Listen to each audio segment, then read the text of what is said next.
97 میں جنید جمشید کو مجھے ایک نوجوان ملانے لایا کہ یہ ایک پاکستانی گلوکار ہے، وہ ملانا ہے۔ کراچی میں گیا ہوا تھا، اس کو لے آیا تو اس نے اسے چہرہ چھپایا ہوا تھا نا، وہ تبلیغی اجتماع تھا تو اس نے چہرہ چھپایا ہوا تھا، تو آ کے بیٹھا تو میرا تو تعارف تھا نہیں اس سے، تو میں نے پوچھا کیا کرتے ہو؟ کہا جی میرا میوزک سے تعلق ہے۔ میں نے کہا کیا گاتے ہو بجاتے ہو؟ کہا میں گاتا ہوں۔ کہا یہ دل دل پاکستان میں نے گایا ہے۔ بات چیت ہوتی رہی، اس نے مجھ سے ایک سوال کیا، کہنے لگا ایک سوال کروں؟ میں کہا بولو۔ کہ ایک پاکستانی نوجوان جس گلیمر کو خوابوں میں دیکھتا ہے وہ فزیکلی میرے پاس ہے، لیکن میں بے سکون ہوں، میری یہ جگہ خالی ہے، میری یہ جگہ خالی ہے، یہاں اندھیرا ہے، مجھے لگتا ہے کہ میرا کوئی ساحل نہیں، میری کوئی منزل نہیں، ایسا کیوں ہے؟ میری تو ہر خواہش پوری ہے، ایسا کیوں ہے؟ تو آسان سی بات ہے، تمہیں درد یہاں ہے، تم دوا یہاں لگا رہے ہو، ٹھیک ہے؟ یہاں درد نہیں، وہاں دوا، یہاں درد ہے، یہاں دوا کوئی نہیں۔ یہ اندھیرا تمہاری روح میں ہے، جسم میں نہیں ہے۔ تم اسے 5 سٹار ہوٹلوں میں اور میوزک میں اور گلیمر میں ڈھونڈ رہے ہو، اور اسے چاہیے اللہ اس کے رسول کا تعلق۔ کہنے لگا کیا کروں؟ میں نے کہا 3 دن تبلیغ میں جانا شروع کرو۔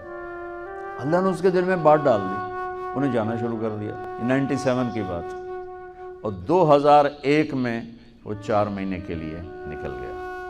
اور مجھے اس نے فون کیا، مولانا صاحب میں بالا کوٹ میں ہوں، اور ایک پرانی مسجد ہے، اور اس کا اکھڑا ہوا فرش ہے، اور ایک پھٹی ہوئی چٹائی ہے، میں اس پر لیٹا ہوا ہوں، اور جس سکون کو میں 5 سٹار ہوٹلوں میں میوزک میں ڈھونڈتا تھا وہ مجھے یہاں مل چکا ہے۔ مجھے لگتا ہے میں ہوا میں اڑ جاؤں، ہوا میں اڑ جاؤں۔ تو بچو، اللہ آپ کو موقع دے، تبلیغ میں وقت لگاؤ۔ آپ جوان کٹھے رہتے، لڑکے لڑکیاں کٹھے پڑھتے ہو، اپنی نظر کا پردہ ضرور رکھو۔ نظر کی بے حیائی معاشرے کو گندہ کر دیتی، اور معاشرے میں بدکاری کو پھیلا دیتی، اور جب معاشرے میں بدکاری پھیلتی ہے تو پھر اتنی تیزی سے زوال آتا ہے کہ اس کو دنیا کی کوئی طاقت روک نہیں سکتی۔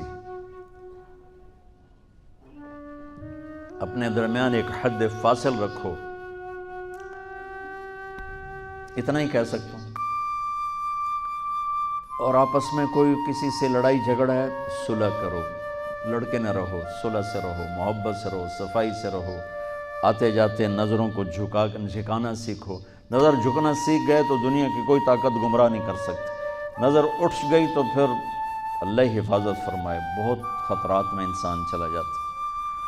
تو آخری بات یہ ہے بچوں، تم ابھی زندگی شروع کر رہے ہو، ہماری شام ہو رہی ہے، مسلمان بن کے چلو، فرقوں کا شکار ہو کے مت چلو، فرقوں میں بٹ کے نہ چلو، امت بن کے چلو۔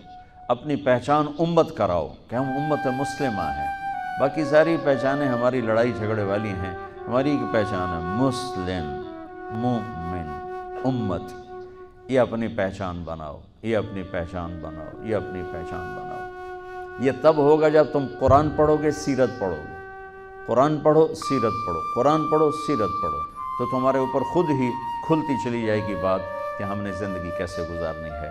اللہ آپ کا مستقبل اچھا کرے۔ السلام علیکم۔ کبھی عرش پر، کبھی فرش پر، کبھی ان کے در، کبھی در بدر، غم عاشقی تیرا شکریہ میں کہاں کہاں سے گزر گیا۔ کبھی راستوں میں تنہا، کبھی ہوں ورود صحرا، میں جنوں کا ہم سفر ہوں، میرا کوئی گھر نہیں ہے۔